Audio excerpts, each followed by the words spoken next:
बिहार की राजधानी पटना, जहां पे बिहार के मुख्यमंत्री से लेके पुलिस महकमे के मुखिया और आला अधिकारी बैठते हैं, उन्हीं के नाक के नीचे एक ऐसा जघन्य अपराध हुआ है। और इस जघन्य अपराध को लेके अब सत्ता सिस्टम सभी कटघरे में है, यानी उनके कार्यशैली पर सवाल खड़ा हो रहा है। और सत्ता से लेके सिस्टम में बैठे जो जिम्मेवार लोग हैं वो पूरी तरह से अब कहीं ना कहीं सवालों के घेरे में आ गए। दरअसल पूरी घटना आपको सिलसिलेवार तरीके से बताते हैं कि राजधानी पटना के कंकड़बाग इलाके के मुन्ना चक के शंभू गर्ल्स हॉस्टल में एक छात्रा नीट की तैयारी कर रही थी और वो छात्रा के कुछ अरमान और सपने थे और इन्हीं अरमान और सपनों को उड़ान भरने के लिए वो जहानाबाद से उनके माता पिता ने बड़े उम्मीद और भरोसे के साथ अपनी बेटी को पटना यानी बिहार की राजधानी पटना में एक एक पाई जोड़ के नीट की तैयारी करने को भेजा था। और वो बच्ची होनहार जो अपने माता पिता का नाम रोशन करना चाहती थी, लेकिन कुछ जालिमों ने, कुछ दरिंदों ने उस बच्ची के अस्मत के साथ खेला, अस्मत को लूटा और उसके बाद उसकी हत्या कर दी। और हमें भी तनिक भी इस पूरे मामले को लेके थोड़ा सा भी डर नहीं है कि इस पूरे मामले में जो बड़े नाम हैं उन्हें कहीं ना कहीं शुरुआती दौर में बचाया जा रहा था। और बच्ची को जब तक इंसाफ नहीं मिलेगा हमारी लड़ाई यूं ही बदस्तूर जारी रहेगी। और कैमरे के फ्रेम में जो आपको ये परिवार रोता और बिलखता नजर आ रहा है, समझिए कि इस परिवार पर दुखों का पहाड़ टूटा है। दरअसल जो जहानाबाद की रहने वाली 17 वर्षीय छात्रा थी वो पटना के शंभू गर्ल्स हॉस्टल में रह के पढ़ाई करती थी। नए साल मनाने के बाद अपने परिवार के साथ नए साल को मनाया और 5 को वो पटना आती है, गर्ल्स हॉस्टल में रुकती है। 6 को उसकी तबीयत खराब होती है और परिजनों को यह सूचना दिया जाता है कि उसकी बच्ची की तबीयत खराब है और आनन फानन में उसे डॉक्टर प्रभात मेमोरियल अस्पताल में एडमिट कराया जाता है। और समझिए कि ये अस्पताल जो है वो मौत बांटता अस्पताल कहा जा सकता है और इस अस्पताल को आप कथित तौर पे कत्ल खाना कह सकते हैं। ये तमाम पीड़ित परिजनों के आरोप है।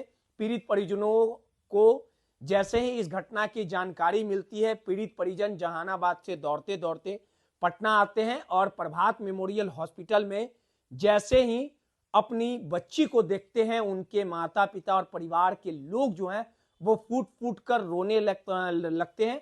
और इसी पूरी घटना में जो उसके मामा हैं उनके हर एक घटना की बारीकी से जानकारी डॉक्टर प्रभात मेमोरियल हॉस्पिटल के डॉक्टर अभिषेक जो थे उन्होंने साफ शब्दों में कहा था कि बच्ची के साथ कुछ अनहोनी घटना घटी। और जब आज उनके मामा का इंटरव्यू मैं खुद ले रहा था तो उन्होंने मोबाइल से बच्ची के हाथ पे, शरीर पे चोट के निशान दिखाने का काम किया।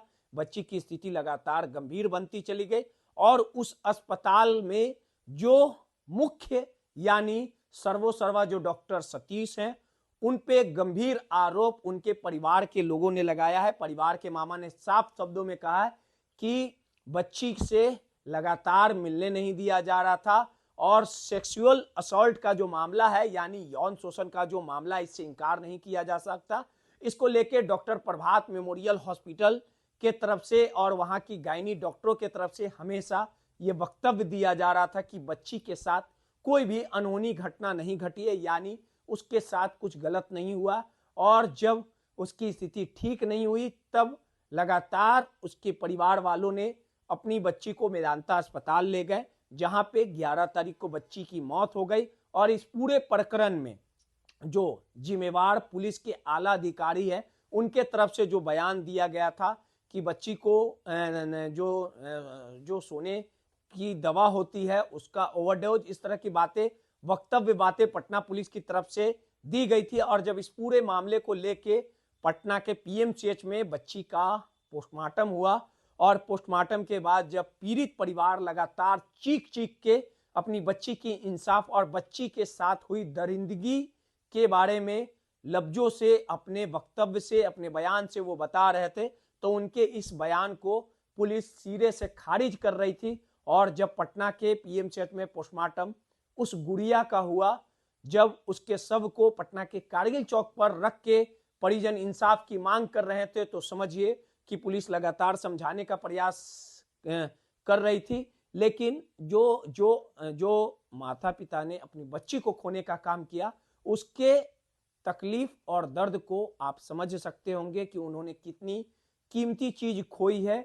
एक एक पाई जमा करके उन्होंने अपनी बेटी को राजधानी पटना में पढ़ने के लिए भेजा था। लेकिन अब आप समझिए कि जब वो पिता, वो माता अपनी बच्ची को कंधे देके पटना के कारगिल चौक पर इंसाफ मांग रही थी, तो उनके परिजनों पे और लोगों पे ही लाठीचार्ज किया गया, एफआईआर दर्ज किया गया। और उसके बाद पटना के होनहार जो एसएसपी कार्तिकेय शर्मा है, उनका जो बयान आया था, उन्होंने सीधे तौर पे ये बातें कही थी और परिजनों के आरोप को सिरे से खारिज कर दिया था। ये हमारा नहीं कहना, आपको इस वीडियो के में हम पटना एसएसपी ने क्या कुछ पहले बयान दिया था वो पहले सुनवा देते हैं। इलाज किए थे जो गायनेकोलॉजिस्ट थे और जो डॉक्टर्स ने प्रिस्क्रिप्शन वगैरह था वो सब पुलिस को प्राप्त हुआ है। इसमें जो अभी तक का हम लोग को आया है, जो डॉक्टर का रिपोर्ट है, जो डॉक्टर के द्वारा स्टेटमेंट दिया गया है, इसमें किसी भी तरह का सेक्सुअल एब्यूज़ की बात नहीं आई है अभी तक। पोस्टमार्टम रिपोर्ट अभी नहीं मिला है। पोस्टमार्टम रिपोर्ट आने के बाद इस चीज़ पे पूर्ण विराम लगेगा। परंतु जो अभी तक का प्राइमा फेसी है, डॉक्टर का रिपोर्ट, डॉक्टर के जो जांच कराए गए हैं, जो डॉक्टर का प्रिस्क्रिप्शन वगैरह है, विभिन्न डॉक्टरों के यहाँ पे जांच हुआ है, कहीं पे भी इस तरह की बात नहीं आई है।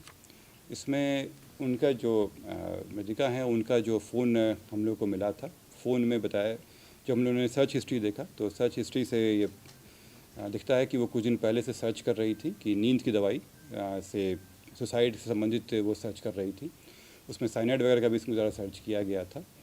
इसके अतिरिक्त जब उनका इलाज चल रहा था तो उनके यूरिन टेस्ट भी कराया गया था। यूरिन टेस्ट में भी नींद की दवा का होने की पुष्टि हुई है। इसके अतिरिक्त जो अन्य मामले हैं, जैसे वहाँ पे हम लोग सीसीटीवी फुटेज था, वो सब का भी अवलोकन किए हैं। तो अभी तक में इस पूरे घटनाक्रम में अभी तक जो आरोप लगाया जा रहा था कि सेक्सुअल असॉल्ट का, उसकी कोई पुष्टि नहीं हुई है।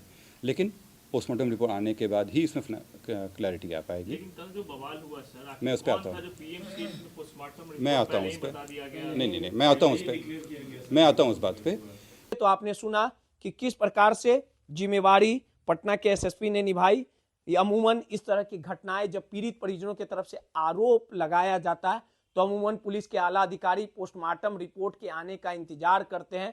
लेकिन पुलिस किस हड़बड़ी में थी ये सिर्फ पुलिस के आला अधिकारियों को ही पता होगा।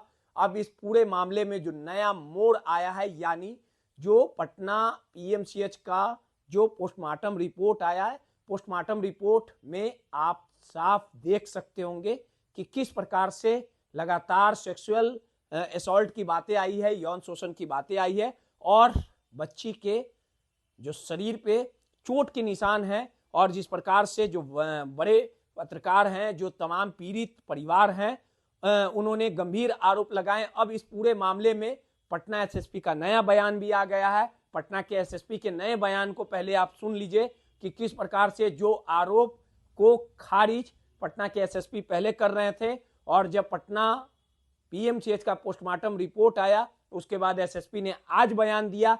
आज का बयान भी आपको सुनवा देते हैं, जरा सुन लीजिए कान खोल के। कार्रवाई है, अब रिपोर्ट कहा जा रहा है कि सामने है। इसमें जो पोस्टमार्टम रिपोर्ट था, जो पोस्टमार्टम होने के बाद जो रिपोर्ट था वो कल हम लोग को प्राप्त हुआ। पोस्टमार्टम रिपोर्ट में इसमें बताया गया है कि जो इनके साथ यौन उत्पीड़न की मामले की बात लिखी गई है, इसी के तहत कांड को सत्य मानते हुए हम लोग अनुसंधान कर रहे हैं। इसमें जो हॉस्टल के जो ओनर थे उनको अभी हिरासत में लिया गया है और इसके अतिरिक्त इसका जांच का दायरा बढ़ाते हुए विभिन्न पहलुओं पर जांच किया जा रहा है। इसमें जो चूँकि जो पहला जांच हुआ था उसमें जो जांच रिपोर्ट वगैरह आया था उसके लिए हायर सेंटर को भी रेफ़र किया गया है। साथ ही जो मृतिका हैं उनका मोबाइल फ़ोन हम लोग को मिला था, उनका जो फ़ोन है उसको हम लोग एफएसएल जांच के लिए भेज रहे हैं कि संभवतः है कि कहीं कोई फ़ोटो वगैरह या कोई मैसेज वगैरह डिलीट किया गया हो तो रिकवर कराया सके।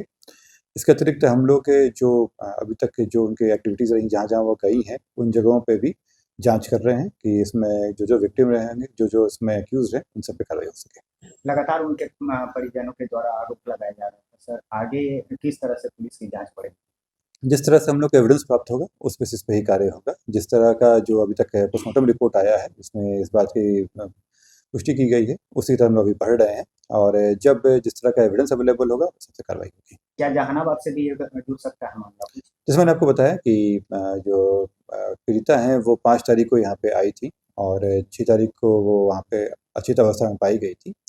5 से लेकर 6 तारीख के बीच में जो फुटेज वगैरह हम लोग को प्राप्त हुआ है उसका अवलोकन किया गया है। इसके अतिरिक्त वो इसके पहले अपने घर पे जहानाबाद में थी, तो उसमें भी हम लोग दायरा बढ़ा रहे हैं कि उस क्षेत्र में भी, और जितने भी संदिग्ध लोग होंगे उन पर जांच करते हुए आगे कार्रवाई की जाएगी। तो आपने सुना कि पटना एसएसपी ने क्या कहा। अब इस पूरे मामले में हम आपको पूरे अंदर खेमे की जो बात है, अंदर खेमे की जो खबर है वो बता रहे हैं। अब इस पूरे मामले में एक मनीष आनंद की गिरफ्तारी की बात आ रही है, कई लोग फरार हैं। पीड़ित परिवारों ने डॉक्टर प्रभात मेमोरियल हॉस्पिटल के डॉक्टर सतीश की गिरफ्तारी की बात रखी है, अस्पताल को सील करने का बात किया गया है और अगर डॉक्टर की मिलीभगत है तो वैसे डॉक्टर जो धरती का भगवान कहा जाता है उनके खिलाफ कार्रवाई हो, ऐसे अस्पतालों को सील किया जाए और जिस बच्ची के साथ दरिंदगी हुई थी उस बच्ची के मामले पर अगर लीपापोती हॉस्टल संचालकों का साथ अगर डॉक्टर प्रभात मेमोरियल हॉस्पिटल दे रहा था तो ऐसे दरिंदों को जेल भेजना चाहिए, दोषियों पर कड़ी कार्रवाई करनी चाहिए ताकि भविष्य में किसी भी बेटी के साथ इस तरह की घटना ना हो। और पीड़ित परिवारों ने हॉस्टल संचालकों से लेके तमाम डॉक्टर प्रभात मेमोरियल हॉस्पिटल के डॉक्टरों पर गंभीर आरोप लगाए हैं, तमाम बड़ा हमला किया है। और इस पूरे घटनाक्रम की बारीकी से और हम आपको जानकारी देते हैं कि पटना में नीट की तैयारी कर रही छात्रा की मौत मामले में पटना पुलिस का जो रवैया रहा है वो निहायत ही लापरवाही भरा रहा है। परिजन शुरू से मामले में यौन उत्पीड़न का आरोप लगा रहे थे, लेकिन पुलिस ने अपनी थोथी दलील से इंकार करते हुए पुलिस मुख्यालय को इन अधिकारियों पर भी कार्रवाई करनी चाहिए। इतने संगीन और गंभीर मामले में इस कदर लापरवाही दिखाती है कि जांच से जुड़े अधिकारियों को तुरंत फील्ड से हटाते हुए उन्हें ट्रेनिंग में भेजा जाए। ये तमाम बातें वरिष्ठ पत्रकार अमिताभ ओझा ने कही है। आप समझिए कि लगातार उन्होंने जिस प्रकार से पूरे मामले पर अपना वक्तव्य रखा है, साथ ही प्रभात मेमोरियल हॉस्पिटल डॉक्टरों और प्रबंधनों पर एफआईआर दर्ज होना चाहिए, बिल्कुल होना चाहिए। ये वही लोग हैं जो शुरुआती दौर से पुलिस को भी गुमराह कर रहे थे और साफ शब्दों में कह रहे थे कि बच्ची के साथ किसी तरह की अनहोनी नहीं हुई, गंदा काम नहीं हुआ, घिनौनी करतूत नहीं हुए और गायनी की जो डॉक्टर है उन पे भी कड़ी कार्रवाई की जाए। वहीं इस पूरे मामले पर डॉक्टरों की जांच रिपोर्ट के आधार पर ही पटना पुलिस के एएसपी ने कहा था, हमने पहले ही कहा कि किस प्रकार से पटना पुलिस को डॉक्टर प्रभात मेमोरियल हॉस्पिटल के डॉक्टरों ने गुमराह किया, इस पूरे मामले की लीपापोती में लग गए और इसी के आधार पे डॉक्टरों की जांच के रिपोर्ट के आधार पर पटना पुलिस के एएसपी ने कहा था कि प्रथम दृष्टि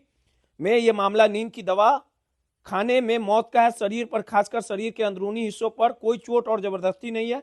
यूरिन रिपोर्ट में भी कोई गड़बड़ी नहीं है, लेकिन इस मामले में मेडिकल बोर्ड द्वारा की गई पोस्टमार्टम की रिपोर्ट में इन तमाम दावों को झुठला दिया गया है। सबसे पहले आप पटना के एएसपी सदर अभिनव कुमार का बयान भी सुने होंगे, फिर पोस्टमार्टम करने वाली मेडिकल रिपोर्ट को भी हम आपके कैमरे के फ्रेम में दिखा देते हैं। देख लीजिए, समझ लीजिए, पढ़ लीजिए और उसके बाद समझिए कि किस प्रकार से बड़ा खेल खेला जा रहा है।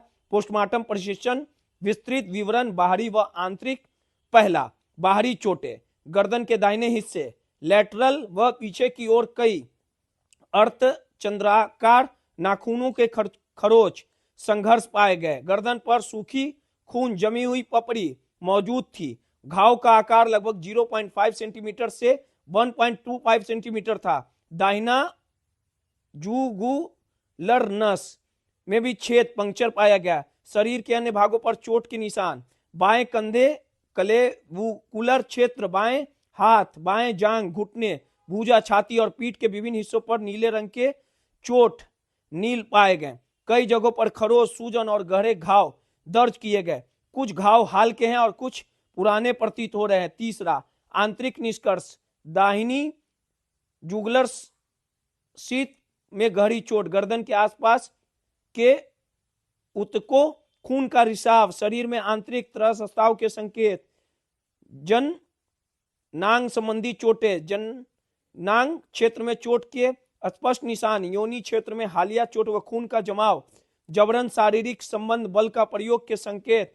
डॉक्टरों की राय, मृत्यु से पूर्व की चोटें, मौजूद है। शरीर पर संघर्ष के स्पष्ट निशान है, यानी स्ट्रगल। हाल ही में बल प्रयोग, जबरन यौन संबंध की संभावना से इंकार नहीं किया जा सकता। योनि स्लाइड सुरक्षित रखी गई है और उसे एफएसएल यानी फॉरेंसिक लैब भेजा गया। मृत्यु का कारण अंतिम रिपोर्ट एफएसएल आने तक सुरक्षित रखा गया। यानी आप समझिए कि जिस प्रकार से एक बच्ची के साथ दरिंदगी हुई, बच्ची ने हॉस्टल संचालिका पर आरोप लगाया और उसके बाद किस प्रकार से प्रभात मेमोरियल हॉस्पिटल के तरफ से लीपापोती की गई, पुलिस को गुमराह किया गया। अब इस पूरे मामले में पीड़ित परिवार इंसाफ की गुहार लगा रहा है और हमारी भी पटना पुलिस से वो अपील रहेगी कि ऐसे हॉस्टल संचालक, ऐसे जो डॉक्टर के भेष में जो दरिंदा घूम रहा है, और ऐसे लोगों पर कड़ी कार्रवाई हो ताकि भविष्य में किसी बेटी के साथ ऐसी दरिंदगी ना देखने को मिले।